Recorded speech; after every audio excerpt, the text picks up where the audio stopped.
তোলাবাজি লাগবে। আমার পার্টির লোকই বলছে, কি বলছে? কি বিজেপি লোকই বলছিল, ওর জন্য আমার বিজেপি লোকই বলছিল তোলাবাজি লাগবে। ওর জন্য আমি আজকে ওই জায়গার নোংরা জায়গা ছেড়ে এসে আজকে আমি সব জায়গায় ঢুকেছি। আমার কেউ বোঝায়নি, কারণ আমি নিজে একটা স্বাধীন ছেলে, যখন জ্ঞানমান ছেলে, আমি কাজ দেখে এসেছি, দিদির উন্নয়ন দেখে এসেছি।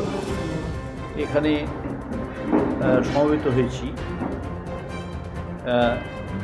দিলীপ দাস, খরুন গ্রাম পঞ্চায়েতের বিজেপি সদস্য।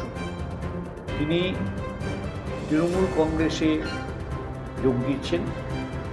মমতা বন্দ্যোপাধ্যায়ের উন্নয়নের প্রতি আস্থা রেখে অভিষেক বন্দ্যোপাধ্যায়ের সৈনাপত্যে যে দল চলছে তার প্রতি আস্থা রেখে দিলীপ দাস গ্রাম পঞ্চায়েত সদস্য, খরুন গ্রাম পঞ্চায়েতের সদস্য, বিজেপি সদস্য, তিনি যোগ দিচ্ছেন।